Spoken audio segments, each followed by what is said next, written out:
Filosofía en el Ómnibus. La columna de pensamiento del profesor Damián Mosso.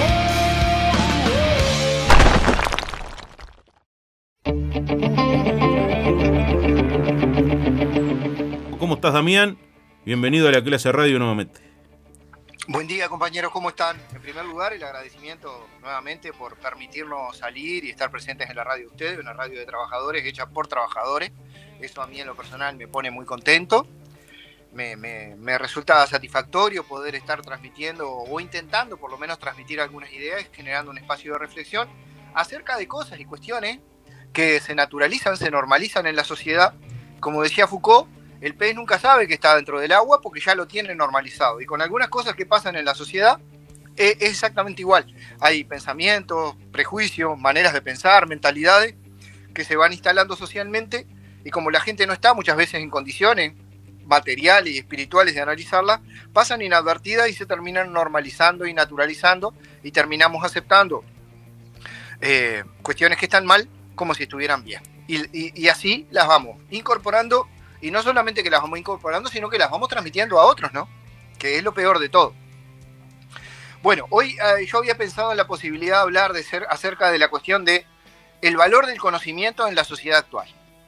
Saber o no saber. Esa es la cuestión. Menudo problema vamos a intentar enfrentar esta cuestión de qué está pasando hoy, compañeros y oyentes, con la cuestión del conocimiento, ¿no? Cuando hablamos del saber, hablamos del conocimiento que los seres humanos podemos ir adquiriendo a lo largo de nuestra existencia, porque somos seres que estamos capacitados para aprender. Lo que pasa es que a veces las cuestiones existenciales en las que vivimos o los contextos existenciales en los que vivimos nos alientan a hacer todo lo contrario, ¿no? Por eso esto de saber o no saber. Y esa es la cuestión, parafraseando un poco al viejo Jacques Peare. Lo primero que me viene a la mente decir es que hay un dicho popular que sostiene que ojos que no ven, corazón que no siente, ¿no? Y es un poco cierto, eso de que ojos que no ven, corazón que no siente. La pregunta sería, ¿por qué a veces nos resulta tan difícil ver? ¿Por qué a veces nos resulta tan difícil tener los ojos abiertos? Porque toda nuestra percepción del mundo va a depender de lo que seamos capaces de ver o no. Hay determinadas cuestiones que van a pasar completamente inadvertidas porque ni siquiera las vamos a ver. Entonces, ese es un problema central que nosotros tenemos que tratar y tenemos que enfrentar, ¿no? Esa es la pregunta para la cuestión del saber. ¿Por qué a veces a los seres humanos nos resulta tan difícil ver algunas cuestiones que pasan en nuestro entorno y como no las podemos ver, tampoco las podemos valorar? Es decir, no las podemos sentir. Entonces, acá yo tengo una primera tesis para plantearles a ustedes, que por supuesto, como cualquier tesis, puede estar sujeta a ciertas discusiones, ¿no? Nosotros estamos asistiendo, me parece a mí, a un cambio cultural muy profundo y muy evidente en la sociedad. Resulta que estamos viviendo en una sociedad que le da más trascendencia o más valor a la ignorancia que al conocimiento. Esa es mi tesis. Puede ser discutida, ojo, esto no es una verdad absoluta, ni es una transmisión religiosa. Esto es un espacio de pensamiento. Yo estoy convencido de que estamos viviendo en una sociedad que valora más el no saber que el saber. O a las conspiraciones sin ningún sustento científico, ni nada, por ejemplo, ni ningún marco teórico, ni nada. Exactamente. ¿Qué es lo que quiero decir con esto? Antes, en otras épocas ya pasadas, la ignorancia, el no saber, constituían fenómenos vergonzantes para la gente. Es decir, la gente que no sabía, se daba cuenta que no sabía, y eso les provocaba una sensación de vergüenza, por justamente no manejar ciertos conceptos y ciertas ideas. En la actualidad, más bien está ocurriendo todo lo contrario. Se premia el no saber. Mucha gente considera que ya sabe, y ni siquiera se da cuenta que no saber es la peor forma de ignorancia, que es la de no saber que no se sabe. Parece un juego de palabras, ¿no? Es un poco un juego de palabras, pero la idea que quiero plantear pasa por ahí. Estamos haciendo un culto de la ignorancia en la sociedad actual. Lo que está en tela de juicio es el propio fenómeno del conocimiento. Hacemos un culto de la ignorancia prácticamente en esta sociedad en la que vivimos. Pero Damián, es estratégico porque justamente el que no sabe solamente obedece. Es como el que está en una religión, no es para cuestionar. Tú no puedes cuestionar, tienes que obedecer. Y yo creo que va también estratégicamente en eso, de que la gente solamente obedezca y acepte la situación en la que le toca vivir, sin cuestionar nada, ni darse cuenta que hay otro tipo de soluciones. Bien, esa me parece un aporte interesante. Coincido en que esta cuestión del culto a la ignorancia y el desprecio hacia el saber forma parte de un cambio cultural profundo, que es el que estamos viviendo, que es justamente de raíces políticas. Lo que estamos viendo es un cambio cultural y por ende político, en donde justamente el premiar la ignorancia, el no saber, la incultura, es una forma también de manipulación y de dominación hacia aquellas personas que evidentemente no solo no saben, sino que además no se dan cuenta que no saben que no saben. Y por lo tanto, como decías tú, no pueden hacer absolutamente nada para salir de esa condición. Es más, la viven como una condición gozosa. Esto de no saber, justamente. Se hace un culto a la ignorancia, ¿no? Y otra, con respecto a esto que tú decías, otra cuestión a tener en cuenta. Para pensar.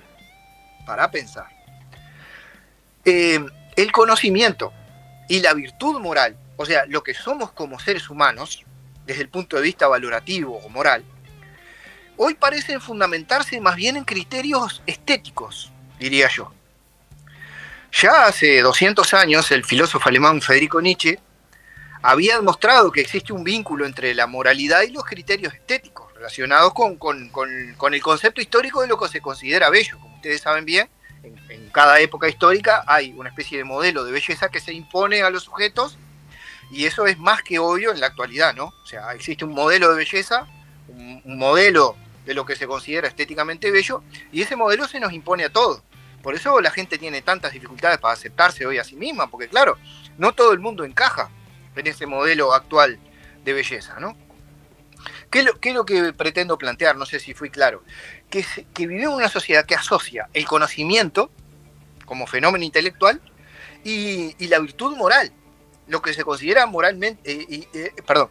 la gente asocia el conocimiento, la virtud moral, con criterios estéticos. Entonces, ¿qué es lo que ocurre? Lo que consideramos bueno desde el punto de vista valorativo o moral, a menudo se relaciona con lo que percibimos como bello o atractivo. Como decía Nietzsche, si matas una cucaracha, eres un héroe. Si matas una mariposa, eres malo. A ver si me logro explicarme a lo que voy. Nuestra concepción de la moral y del conocimiento y del saber hoy se asocian más con criterios estéticos que con criterios intelectuales. Porque en realidad la acción es la misma, estamos matando un insecto, pero las características estéticas del insecto, en este caso matar una cucaracha o matar una mariposa, se valoran por parte de la gente de manera completamente distinta, porque de acuerdo con ciertos criterios estéticos que no sabemos muy bien de dónde surgieron, la cucaracha es más fea, claro, y la mariposa es más linda. Se justifica que la mate. Se justifica que la mate, exactamente. Esa es un poco la idea. Pasa con los humanos también, ¿no? Sí, yo le iba a decir, estamos hablando de geopolítica ya. No, pasa con los humanos, digo. Una vida de una persona en un país pobre vale menos que la vida de una persona en un país rico. Es así, por más que los dos sean seres humanos y a los dos, por ejemplo, los asesinaron o los hicieron pasar por algo horrible. Digo, por supuesto. Pasa totalmente. En una sociedad, como la nuestra, que es claramente, pero a la vez solapadamente racista, por ejemplo, tú imagínate, o podíamos plantearnos o analizar el caso del continente africano, por ejemplo. Todos sabemos que en el continente africano todos los días mueren miles de personas.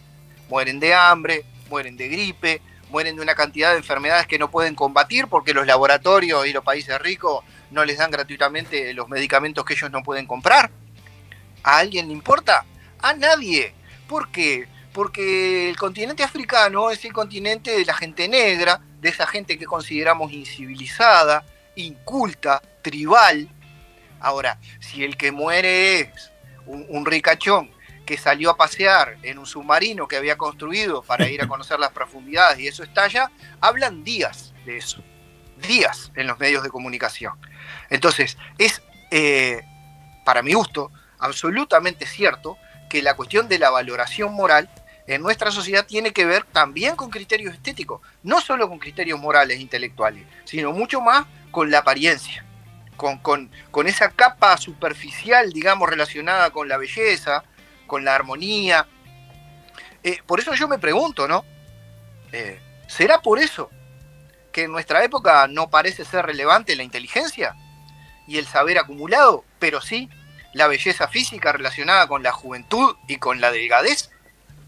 Creo que son cuestiones sobre las cuales habría que reflexionar, ¿no? O sea, cómo vivimos en una sociedad que por un lado hace un culto de la ignorancia y por otro lado también hace un culto de la juventud, de criterios estéticos relacionados con la delgadez, por ejemplo, ¿no? Con el ser delgado, flaco, que es el modelo socialmente impuesto de belleza. Y llegamos así a lo que a mí me parece que sería como la primera conclusión en forma de pregunta.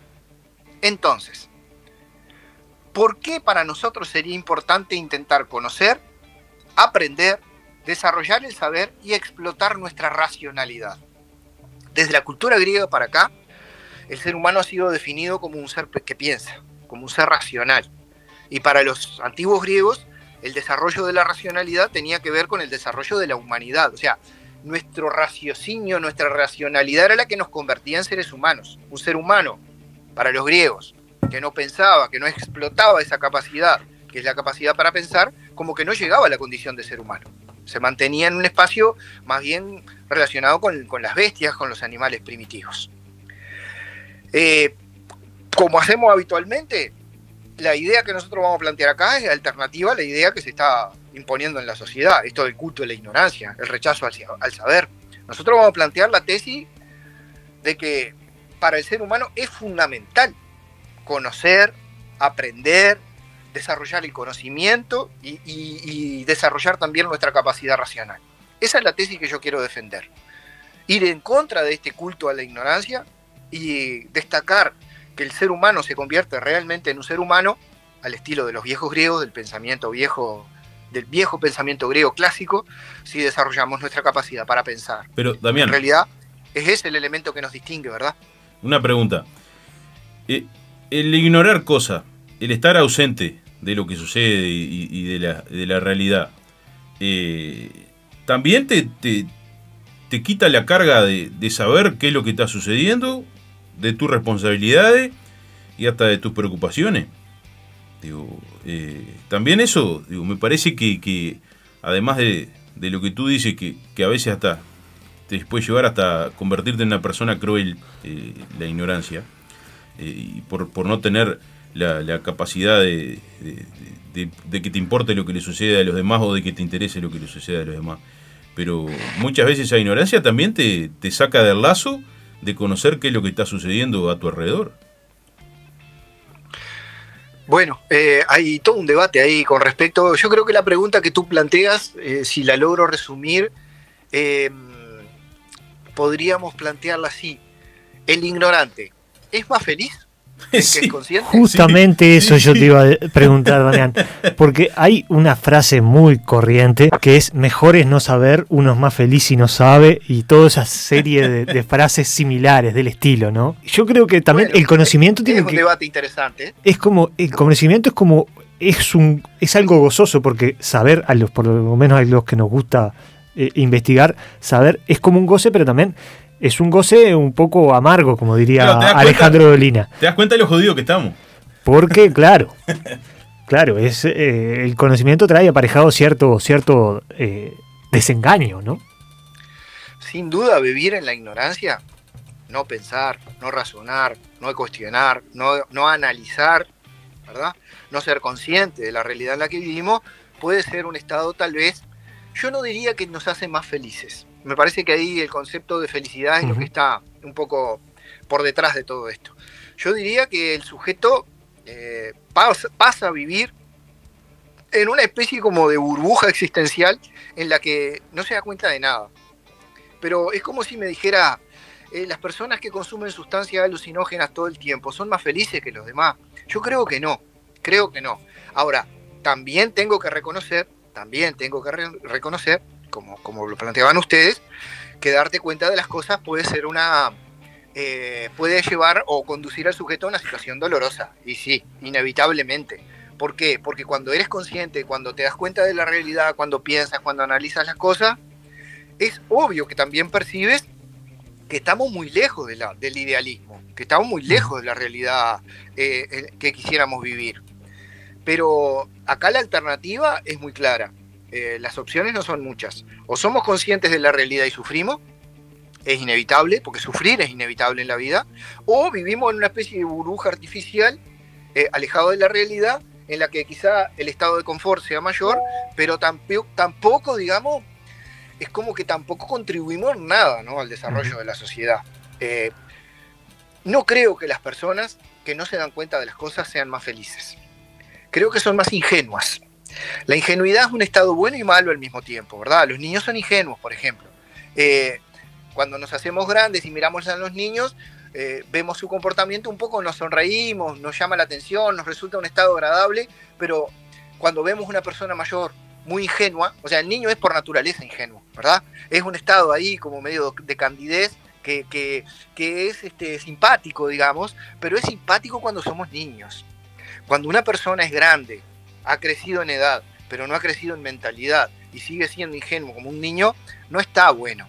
No está bueno porque esas personas son fácilmente manipulables por otras personas, y eso no me parece que sea un estado satisfactorio, digamos, ¿no? Es como un poco penoso cuando uno ve a personas mayores que a veces no logran entender ciertas cosas, ver cómo fácilmente son manipulados y manejados por otros. Así que yo me quedaría con la opción de darme cuenta de la realidad, sufrir, porque sufrimos, el sufrimiento forma parte de la vida inevitablemente, pero prefiero eso a esa especie de estado de inconsciencia en la que todo me da lo mismo. Otra preguntita, me la juego Damián. por el segundo. Sí, otra preguntita, casi afirmación, pero el conocimiento por sí no trae la sensibilidad, ¿no? O sea, No, uno claro. puede conocer, ni la ignorancia por sí te hace cruel. ¿Me explico? No, claro. ¿Hacia dónde voy? No, claro. Porque con ese criterio entonces todos los profesionales universitarios serían buenos. Claro, Porque, uno puede, desde el punto de vista moral. uno puede conocer mucho y aún así ser selectivo con su sensibilidad, ¿no? Porque Sí, claro. hay gente Claro, muy claro. formada que no cultiva esa sensibilidad. Hay gente muy deshumanizada, muy formada, pero muy deshumanizada también. Por supuesto. Acá, compañeros y oyentes, no hay respuestas absolutas. El conocimiento no nos garantiza nada desde el punto de vista moral. Lo que el conocimiento nos garantiza es que vamos a tener acceso a una serie de conceptos, ideas y cuestionamientos que nos van a ayudar a crecer. Ahora, el progreso intelectual y material de la sociedad humana no ha ido acompañado de un progreso moral. Eso hay que tenerlo claro. Porque con ese criterio, entonces, como la ciencia ha crecido tanto, nosotros necesariamente deberíamos estar viviendo en una sociedad mejor. Y eso no es así. O sea, el progreso intelectual no siempre va acompañado de progreso moral. Para eso se necesita, como decías tú, un tipo de sensibilidad valorativa que es muy importante desarrollarla al mismo tiempo que se desarrollan los conceptos. No necesariamente ser un intelectual o haberte formado desde el punto de vista cultural garantiza que seas una buena persona. Son dos cosas que pueden ir juntas o no. De hecho, hay gente que nunca tuvo la oportunidad de estudiar y de formarse, y sin embargo es muy buena gente, tiene valores espectaculares y los destacamos como personas desde el punto de vista moral. Todo esto hay que analizarlo con detenimiento, hay que pensarlo, hay que tener en cuenta un montón de aspectos, porque esto es como multidimensional. Y Sí, el me propio parece aspecto de los saberes o del conocimiento, ¿no? Hay que ver Sí, claro. de qué tipo de saberes estamos hablando, o qué tipo de inteligencia, que también es algo que tiene tantas manifestaciones, ¿no? Exactamente. Y la inteligencia, ya que tú lo planteas, porque me parece un aporte muy valioso de tu parte, la inteligencia no es solo una cuestión intelectual ni conceptual. La inteligencia tiene que sumarle a ese desarrollo intelectual también el desarrollo de la sensibilidad moral. porque se puede ser muy inteligente desde el punto de vista intelectual y se puede ser un ser humano penoso desde el punto de vista moral. Y tenemos muchísimos ejemplos al respecto como para plantear. Entonces, solamente para terminar, si a ustedes les parece adecuado, voy a hacer referencia al gran Immanuel Kant. Kant escribió una obra que se llamaba ¿Qué es la ilustración? Es una obra que habitualmente se da en secundaria, por lo menos algunos aspectos, hay algunas partes de ese texto, y es tan interesante lo que dice Kant allí. A mí Kant es un filósofo que la verdad no me gusta demasiado, lo considero bastante aburrido, pero acá, en esto, para mí, es fenomenal lo que dice.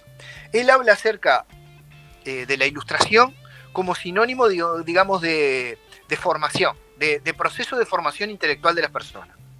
Cuando Kant habla de ilustración, se refiere a un proceso por el cual el individuo crece desde el punto de vista intelectual y abandona lo que él llama minoría de edad para pasar a un estado de mayoría de edad. Y habla también acerca del rol de los tutores, que son los que se encargan como de conducir a los menores de edad. ¿Cuál es la tesis de Kant? Que pensar por uno mismo es la clave para poder transformarse en seres libres y autónomos. Y me voy con este pedacito acá de la ilustración de Immanuel Kant, para que después lo conversemos hoy u otro día. Me quedan un montón de cosas para decir, pero sé que ustedes también tienen sus compromisos y por lo tanto nos vamos así. Pues yo te voy a hacer una más, después que diga esto. Bueno. Sí, sí. ¿Quieres hacerla ahora o después? No, tú dale con eso y después yo te hago. Bien. Voy con Kant. Mira lo que dice el texto de Kant. La ilustración, repito, cuando Kant hace referencia al concepto de ilustración, está hablando de la educación o el proceso formativo de las personas. La ilustración es la salida del hombre de su minoría de edad, de la cual él es el culpable. Minoría de edad es la incapacidad de servirse de su entendimiento sin la dirección de otro. Uno es el culpable de esta minoría de edad cuando la causa de ella, se refiere a la minoría de edad, no reside en la carencia de entendimiento, sino de decisión y valor para servirse de su entendimiento sin la dirección de otro. Sapere aude. Sapere aude es una expresión latina, en latín quiere decir, ten el valor de servirte de tu propio entendimiento. Perdón, ten el valor de servirte de tu propio entendimiento. He ahí la divisa de la ilustración. Tal vez esto, Federico, te haga acuerdo a tu curso de filosofía de sexto. ¿Verdad? Quinto, sexto. Sí, que la verdad que tuve la suerte de tener varios profesores porque estuve por mi propia pelotudez, no puedo decir por otra manera. Tuve que hacer en varias oportunidades, por ejemplo, quinto y sexto, y tuve buenos profesores de filosofía y también estuve en el nocturno y tuve una profe de filosofía que también muy buena. Así que he pasado por varias clases de filosofía y yo creo que uno cuando es joven como que subestima la filosofía, ¿no? Pero yo pienso que la edad te trae algunas cosas y te hace entender que sin filosofía no hay ni siquiera desarrollo humano, porque la filosofía está totalmente metida en la vida de todos nosotros y justamente te ayuda a comprender lo que te sucede a ti, lo que le sucede a los demás. Y otra cosa que me gusta de la filosofía, que la puedes relacionar con otras ciencias, ¿no? Que también me gustan mucho a mí. Sí, claro, obvio. Pero sí, la verdad que sí, yo tuve la suerte de tener buenos profes de filosofía. Bueno, me alegro. Bueno, y entonces, ¿qué es lo que plantea el amigo Kant? Sí. Dale. El amigo Kant lo que plantea es que las personas que nacemos en una condición que él llama minoría de edad, obviamente, cuando somos menores de edad, porque somos chiquitos, física e intelectualmente, con el paso del tiempo, esta minoría de edad puede volverse una condición autoculpable. ¿Qué es lo que quiere decir Kant con esto? Y tiene que ver con lo que planteaban ustedes hace un rato. Que la minoría de edad consiste en un estado mental en el que el individuo no es capaz de servirse de su propia razón, aún, todavía. Nosotros no le podemos pedir a un niño chiquito que piense con una mentalidad de adulto, aun cuando hay adultos que piensan con una mentalidad de chiquitos. ¿no? Que es lo que plantea Kant. Cuando crecemos, cuando nos desarrollamos desde el punto de vista físico y biológico, también tenemos que ir acompañando ese desarrollo físico y biológico con un cambio en nuestra mentalidad y en nuestra manera de ver el mundo. Tenemos que dejar de ser menores de edad, tenemos que convertirnos en personas mayores de edad. ¿Y qué quiere decir que uno se convierte en una persona mayor de edad? Quiere decir que uno tiene que estar en condiciones de pensar por sí mismo, ¿verdad? Que lo que caracteriza el estado de mayoría de edad es la autonomía del sujeto. El sujeto está en condiciones de pensar por sí mismo, de reflexionar por sí mismo y de tomar decisiones por sí mismo. O sea que, como dice Kant, ¿cuál es la causa de que muchas personas sigan siendo menores de edad, aun cuando ya crecieron desde el punto de vista biológico? La cobardía, la pereza. Muchas personas son tan cobardes y tan perezosas que prefieren que otras personas piensen por ellas en lugar de pensar por sí mismas, corriendo ese riesgo, como planteábamos hace un rato, ¿verdad?, de que darnos cuenta de un montón de cuestiones que antes no veíamos puede ser doloroso. Es que crecer es doloroso, desarrollarse es doloroso, convertirse en una persona autónoma e independiente tiene sus riesgos. Lo más fácil, lo más cómodo es quedarse en esa zona de confort, como se dice ahora, en la que no corremos ningún riesgo. ¿Eso está bien? ¿Es correcto? ¿Es lo esperable? Para nada, dice Kant. Lo esperable es que tú tengas el valor de servirte de tu propia razón, de atreverte a pensar por ti mismo, de correr el riesgo de ser autónomo e independiente, porque en realidad la condición de menor de edad es una condición simpática cuando se es niño, pero triste cuando se es adulto. Y ahora, si quieres, vamos con tu pregunta, Federico. No, además de imponente todo lo que dijiste, yo el tema del conocimiento me llamó más la atención de enfrentarlo al sistema que nos oprime, ¿no? Y de que nosotros tenemos que utilizar ese conocimiento justamente para identificar a este sistema, a este opresor, ¿verdad? Y también de cuáles son los mecanismos que utiliza el sistema para oprimirnos y qué vamos a hacer nosotros para enfrentarlo, ¿no? Porque ¿qué pasa? Este sistema es tan vivo que lo que hace es naturalizar esa opresión. Y son los mismos trabajadores que muchas veces son los que naturalizan eso. Yo lo vi más por ese lado también, el tema de adquirir conocimiento, de tener conocimiento, también para liberarte un poco y darte cuenta de que a todos nosotros hay un sistema que no tiene la pata arriba de la cabeza. La ignorancia va absolutamente de la mano y en relación directa con la opresión. La gente, a lo largo de la historia, mientras no se dio cuenta de que estaba oprimida, no hizo absolutamente nada para salir de esa opresión. Eso es tal cual. Es una cuestión de relaciones de poder, como plantea Foucault, ¿no? O sea, nosotros, en la medida que nos demos cuenta de que estamos siendo oprimidos, es ahí cuando tomaremos conciencia de nuestra condición y podremos empezar a plantear alguna alternativa para salir de esa opresión, de esa condición opresora. De lo contrario, la gente naturaliza que las cosas son así, que este es el único mundo posible en el que vivimos, en el que vivimos es el único mundo posible y que no hay ninguna alternativa, que estamos jodidos, que estaremos jodidos, que venimos de una clase social, una familia que está jodida, como estuvieron jodidos nuestros padres, nuestros abuelos, etcétera, y que no se puede hacer nada para revertirlo. Sí. Justamente. O que si te va mal es culpa tuya. O que si te va mal es culpa tuya. Justamente ayer, mira, estaba pensando para más adelante, cuando tengamos otro encuentro, hablar acerca de esta cuestión de la meritocracia, que es otra de las cosas que a mí me interesa hablar, justamente para que aquellos que nos puedan estar escuchando y puedan ponerle oído a esto, digan, bueno, estas cosas que dicen estos tipos acá en la radio tienen relación con mi existencia cotidiana, ¿no? Porque todo lo que nos pasa tiene causas. Las cosas no ocurren ni por azar, ni por un designio de los dioses.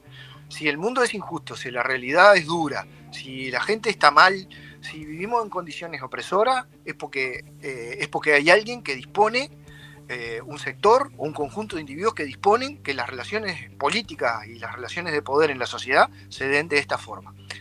No hay gente, o sea, no es que haya gente que viva en la calle porque le gusta, no hay gente que viva en la calle porque quiere, no hay gente que pase mal porque lo disfrutan. Eso tiene causas: la pobreza, la marginación, la exclusión. Tienen razones sociales, históricas y económicas que las explican, y lo que hay que hacer es tomarse el trabajo de explicarlas, porque si no la gente, como decías tú, las normaliza, las naturaliza, considera que ese es como una especie de ley natural de la sociedad, y que va a haber los que tienen y los que no tienen, y lo que importa es pensar acerca de estas cosas, por lo menos para que nosotros no tenemos que apuntar a cambiar el mundo, nosotros tenemos que apuntar a que la gente tenga conciencia. Ya cuando la gente tenga conciencia, ya no se va a necesitar más sueños de liberación, porque la gente se va a liberar sola, sin mesías, sin líderes locos que le digan lo que tienen que hacer.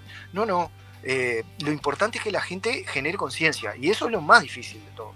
Y me voy con una frasecita de Kant aquí, para así la continuamos en la que viene, si les parece. Sí. Decía Kant: siempre se encontrarán, incluso entre los tutores de la gran masa, algunos que piensen por sí mismos, los cuales, después de deshacerse del yugo de la minoría de edad, propagarán a su alrededor el espíritu de una estimación racional del propio valor y de la vocación a pensar por sí mismo.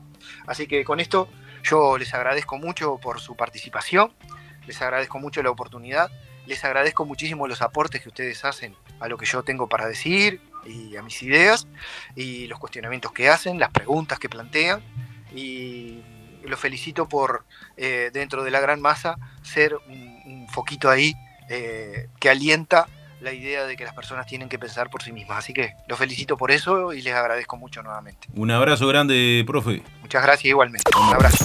La Clase Radio.